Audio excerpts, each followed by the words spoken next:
Manitumi nipilasonnarmi kiliniarfiusimasumi ningiusimasok Ida Nygaard nipilasonnarmi kiliniarfik manitumittoq mataueralluartorsuliunnaaralluarlunilu nipilassonnarpingerlateqinnissaa unitissимангилаа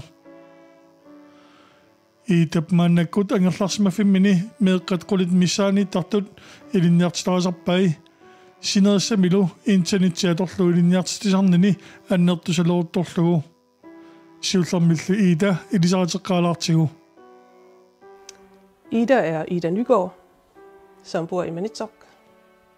Har boet i Grønland siden 2011, men flyttede til Maniitsoq i 2015 for at blive leder af den nyoprettede musikskole dengang.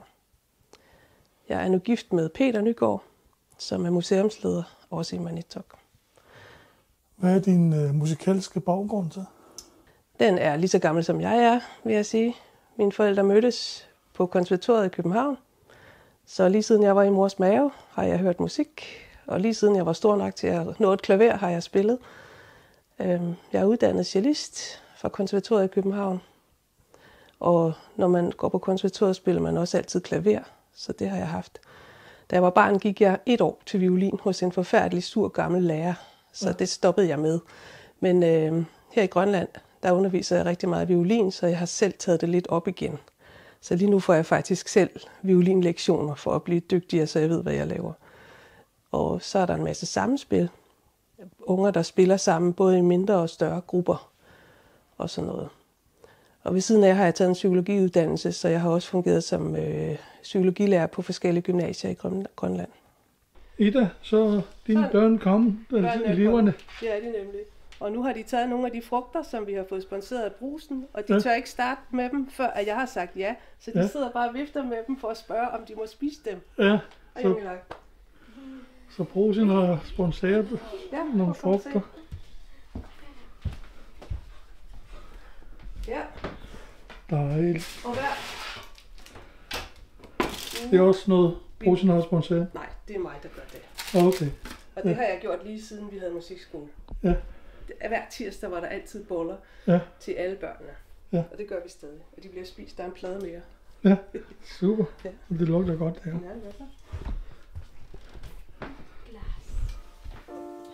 Hvis du vil introducere din firma, din lille firma, som du har startet her i Maniitsoq, hvordan vil du så gøre det? Jeg vil sige, at foreningen hedder Online Music Society Greenland, og forkortet OMG selvfølgelig. Det er fordi, at jeg siden 2016 selv har undervist online i musik. Det var ganske lidt dengang, det var bare en start til nød, fordi jeg havde en elev, som flyttede herfra til Sisimiut. Ja. Og der tænkte vi, okay, lad os prøve. Så det var bare et videoopkald på Messenger, og så fandt vi ud af, at det kunne man faktisk godt. Siden er det blevet meget mere. Men efter at musikskolen lukkede, så blev jeg stadig hele tiden spurgt af børn her i byen, hvornår skal vi spille, hvornår skal vi spille? Så fortsatte vi med at spille hver tirsdag her. Og jeg tænkte, at ved siden af det vil jeg rigtig gerne prøve at se, om jeg kunne nå ud til andre byer og bygder. Fordi når man lukker en musikskole, så er der kun én musikskole i Qaqortoq. Så er der én musikskole i Nuuk, som har en underafdeling i Bamiut, og så er der faktisk ikke rigtig mere. 0, 1, 2, 3.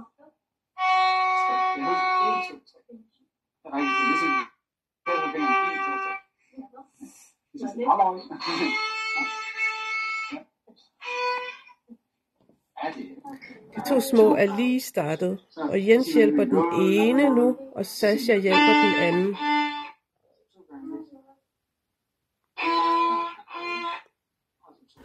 Så derfor så tænker jeg, at jeg godt vil prøve at bygge noget op selv, og det skulle være online, fordi jeg kan se, at det godt kan fungere. Og det vil også betyde, at man ikke skal være til stede fysisk i hver en by og hver en lille bygd, hvilket vil være lidt uoverskueligt. Instrument. Thank you. Thank you. Så det er de første ting, som I laver, det er at stemme? Ja. Fordi så lyder det oftest bedre. Ja. Ikke altid, men oftest.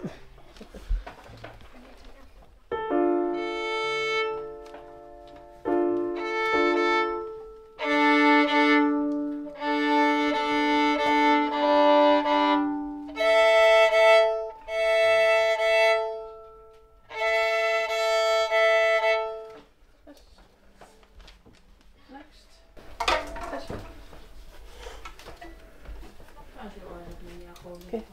Tasha, har du ABC? Du har din der. Flot. ABC og French folk song. Skal du være med på? Tasha er med for første gang i dag. Okay. Yep. Ja.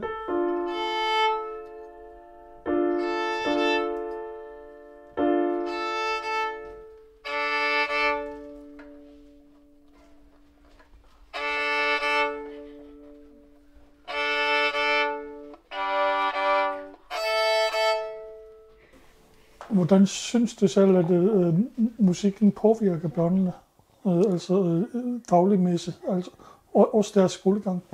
Jeg synes, at de får eller det kan jeg jo se, de får et ret stort fællesskab ud af det. Altså, de er fælles om noget, som ikke er konkurrencepræget. Altså, sport er godt, altså, og der er rigtig meget sport, det kan jeg slet ikke sige noget dårligt om. Men der findes altså børn, som er lidt mere stille, lidt mere kunstneriske, som skal kunne udfolde sig på andre måder. Og der er musik altså godt, for det kan man sidde og pille med selv. Man kan også sidde og spille sammen med andre. Der er sådan mange muligheder i det. Og jeg kan jo se for mig selv, at lige siden jeg var barn og ung, alle de rejser, jeg har foretaget mig i alle de lande, og mange af de store oplevelser, jeg har haft, har været med musik. Og det har også været på musikskoleniveau, altså ikke nødvendigvis et højt niveau, men det blev det så senere for mig, fordi jeg blev professionel. Ja. Men jeg har jo børnene med på rejser. Jeg har dem jo her, hvor de lærer at spille. Og så kan jeg jo se, at de trives med det. Og børn, der holder op, kommer ofte igen efter et halvt års tid og spørger, om de må spille igen. Og det må de jo gerne. Og så er det jo ret forskelligt med deres baggrunde. Nogle, der er forældrene meget indenover, og nogle, der tror jeg faktisk ikke engang, forældrene rigtig er klar over, at de går til spil. Men de kommer så her.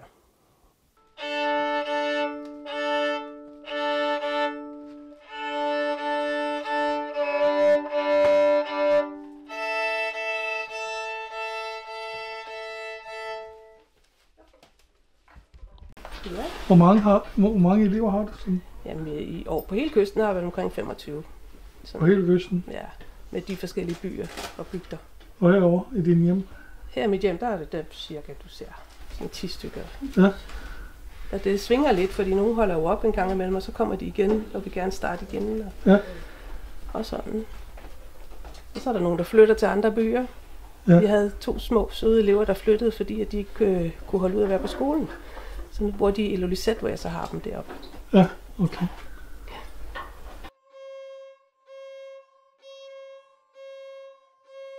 Now it's somebody's here for the first time. So I want to ask you, did any one of you play something wrong ever? Who did that? Ja, alle har prøvet at spille forkert. Okay.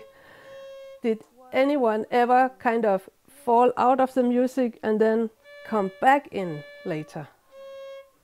Ja, alle har også prøvet at ligesom falde væk fra sangen og så hoppe på igen senere. Så sådan er det bare. Alle har prøvet det. Der er nogen, der er naturtalenter. Der er nogen, der er rigtig dygtige til det. Ja. Altså vi opererer ikke med elite her rigtigt. Nej. Det er ikke sådan det primære fokus. Det primære fokus er, at de alle sammen skal kunne komme til at spille og lære det. Ja. Sådan basic. Jeg har udviklet nogle nodesystemer, som gør, at jeg ikke behøver at tale så meget med dem, fordi der er nogle sproglige udfordringer nogle gange. Det vil sige, at vi bruger tal og farver, og dem kan de ret hurtigt lære at afkode, sådan så de lynhurtigt kan spille små melodier ud fra de tal og de farver. Og det er også noget, jeg ret let kan vise via Zoom, når jeg har dem i den anden ende af en internetforbindelse, og så kan de spille enkle sange på den måde. Og det er jo noget, der giver deres motivation et boost, ja. Fordi at det kan de næsten komme i gang med, altså for første gang, de har instrumentet i hånden. De mindre børn, de skal lige have lidt længere tid, men ellers, hvis de bare er i 3., 4., 5. klasse, så kan de sagtens spille rigtig hurtigt. Ja. Så lad os lige prøve den en gang til. Og everybody remember, this break, there are a few of them, where we, and we do not play. Okay, they're supposed to be silent when we have the. Okay, lad os lade Danny, der med dig. 3, 4.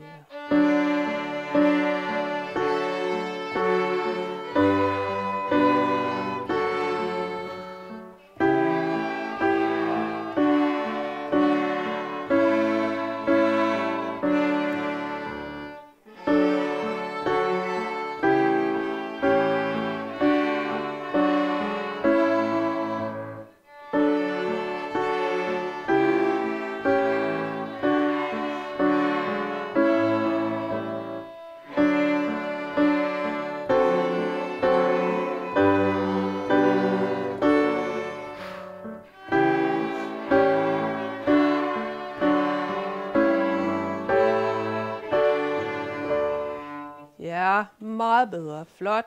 Og det var fint, der var mere bas, Karoline. Jeg så godt, du snød og brugte fingrene i stedet for de løs. Meget, meget fint. Godt. Next. French folk song. You don't have it. Then you might be able to look. Yeah. Let's see. Nope. You don't have it either.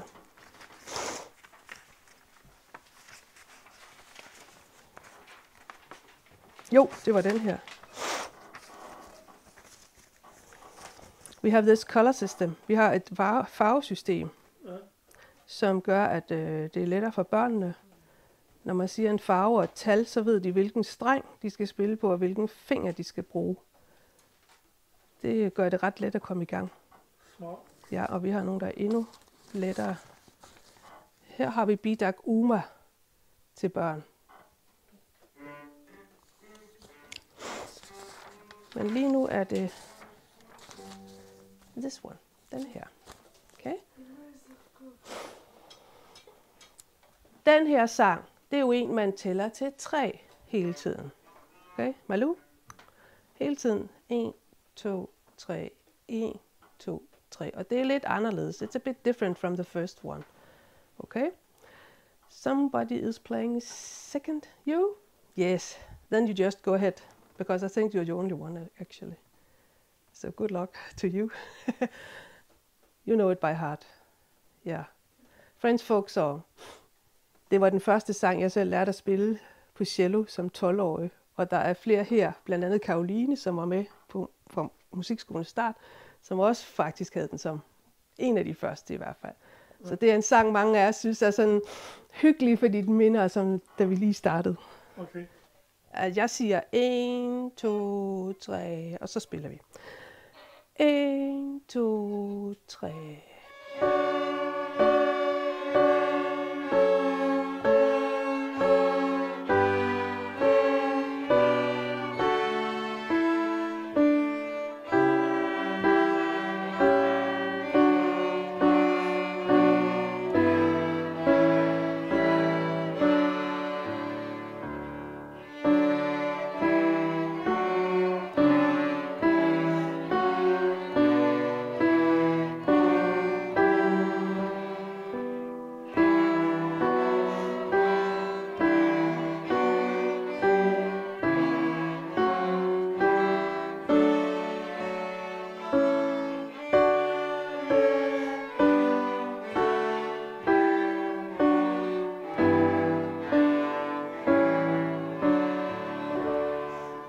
Ja, fint. Den er lige så god, som den plejer at være. De fleste fulgte meget godt med. Måske vi lige tager den en gang til. Ja, og I skal slappe af, når I holder buen. Ja, lige til kun. Når I holder buen, så skal I ikke holde fast. I skal prøve at holde meget løst. Okay? Jeg skal lige hente noget til Malou. Malou, sunana tangwa ita niuka. ADHD aqqissisaati pattimaarunninginnaaruniassammat atisakka ADHD-tuulluni iluartoriussu. Takko iluaqutigisarpatini pilersorangas. Ta pissangamallaarlaajorsun. Torra iluaqutaasarpitaamaalillat.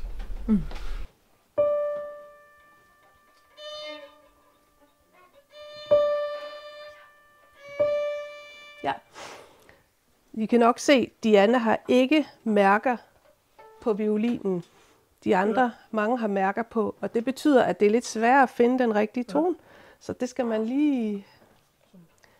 1, 2, 3...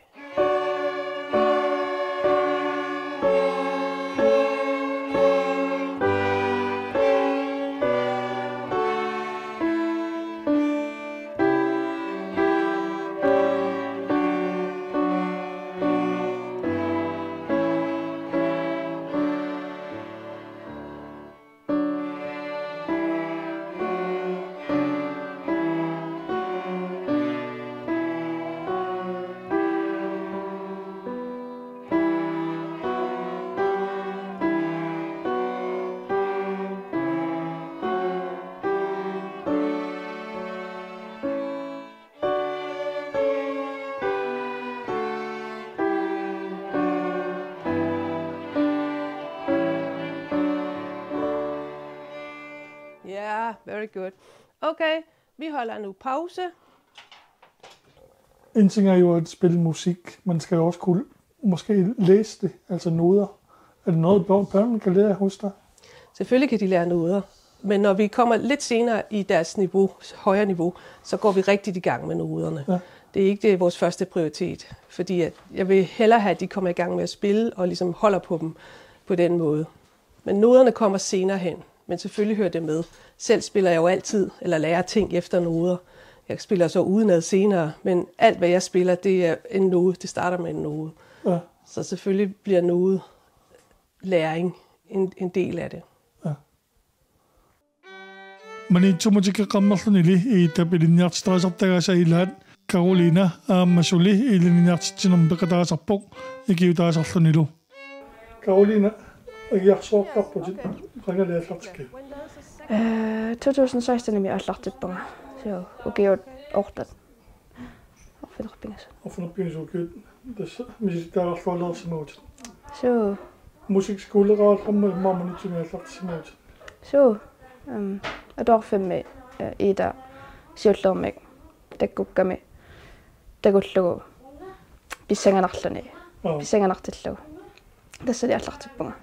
Tässä сиорнатуумисилиттарсимангиккалуарпагиарсу. Så naluikkaluarpa. Масаккумми мисилитаарарлуалерсин имма сапернарнарумаа мисилиттаасарпутиам. Så аммаагиар мисилиттарникуара. Så. Tässä musikskooli uninnikууmaani manitsuni. Qanu taanni ilin sunniuteqarsimara. Ajorivara. Så nuanneraluarpo maaninikuulluni. Amma pinguarnarsinnalluni meeraalluni. Så nuannernikууgaluarpo. Taamassak tässä frivillig ita iliniartisarpaam taan аллартеққиссимавиита канилинипа ассунуаннер тамани тооннарпус суу тассаманиттарпуут кану пингааутеқартигуа Каролина илинни таамат нипилерсортарлуни сунан писсарсиариса hvad får du ud af det?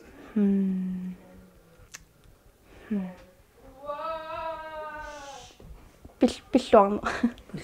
Så арлаатиут нипиник санасиннааллуни арлааттут намминер биомасанни солилу илинниарсиннааллуни сорпассуит соли ингасутеққиссамаарпиу суу тасса инуунерасиннерлугу. Mit mål er, at alle byer og alle bygder skal have det tilbud, og det skal ikke kun være violin. Jeg har faktisk bestilt og lige i dag fået et læs af instrumenter, og der er også basuner, og der er klarinetter og fløjter med, fordi vi vil gerne have alle instrumenter med.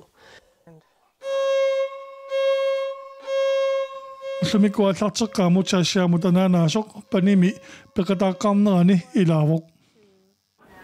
Januarimi aallartippoq missikkoqaamati pingasut ningerlappai. Kaaqangali tassamai maanga pingikallaarsimma aallartissimo. Maanga pigattaatsaat aallartippoq. Tasiliniartuut awaatia ilikkapallassimarpaluttu. Arlaatiut nipilersornermi soqutiisaqaarsimawa. Imatorsuungilukisia qangali agiaq pileriisaramiuk. Ta qangerlussuarmiilluta susoqartormaajuna. Ta katersortarfimmi ima agiarrattut. Assupikkusukkami taava kingorna paasillutigu iitamaanimiusoq. Maangalunuuttussaalluta allaqatiginikuara inuttaatanalusaanik юуллумаллу агиами питсиллутига нуаннарутисимарпалуппа ассут тааматумми тассатарингерлаториор ниссаана терсуутига тамаанисоорлу агиақатигиттартуни пеқатааллуни тассапиумагуни ингерларуйуссаар наммина аалиангерумаарпаа ингерлаккусуннерлугу унаама пеккутиорусиннарпа канумалуисарпиусорлу раммати марлуиннаагунералуарпула таамат агиарталермаа кисанни агиареераангами соорлу илаасақасуерсаатигисарпаа меэққа қалумииллималуисарпи инуттаангерлараангамиарма агиаққиссиннаасарпоқ иликкаккани мисилиттаққиллугин таматигунгаяк ангерлаассеққиттуааннарпоқ паппиаққамик ноутералиааник таава мисилиттаруйортарпаа пиумаллараангами. Målet er at dække hele Grønland, simpelthen. Og det skal være sådan, at man i enhver by og bygd kan tilmelde sig og sige, jeg vil godt spille det og det. Og så kan vi sige, ja, men jeg skal forsøge at få et instrument ud til dig. Eller også så kan du vælge at tage en guitar, fordi jeg ved, at der ligger en guitar, som en person i byen godt vil låne ud. Så vi ligesom har en instrumentbank, fordi hvis folk de ligesom har lyst til at dele, så kan man jo skrive til vores hjemmeside, at jamen, jeg har et par instrumenter liggende, jeg aldrig bruger, og hvis der er nogle børn, der har lyst til at låne dem, må de godt låne dem.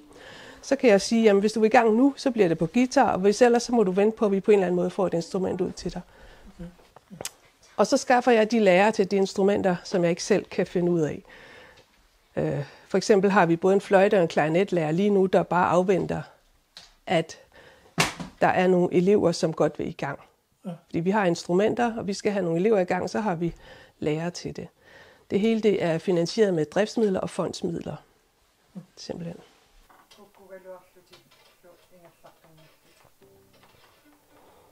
Okay, så derfor spiller vi også langsomt.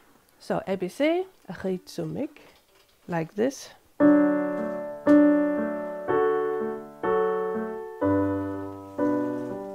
Okay, altså Dani, der er der. 3, 4.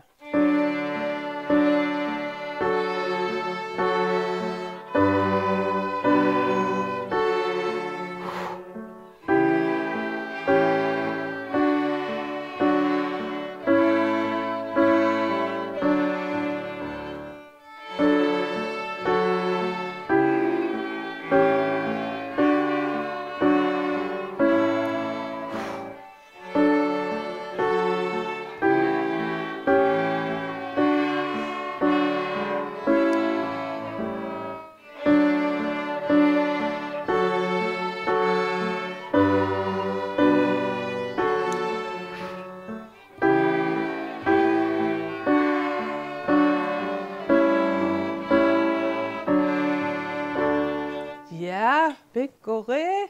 Flot, flot. Første gang med alle, og så var det så fint.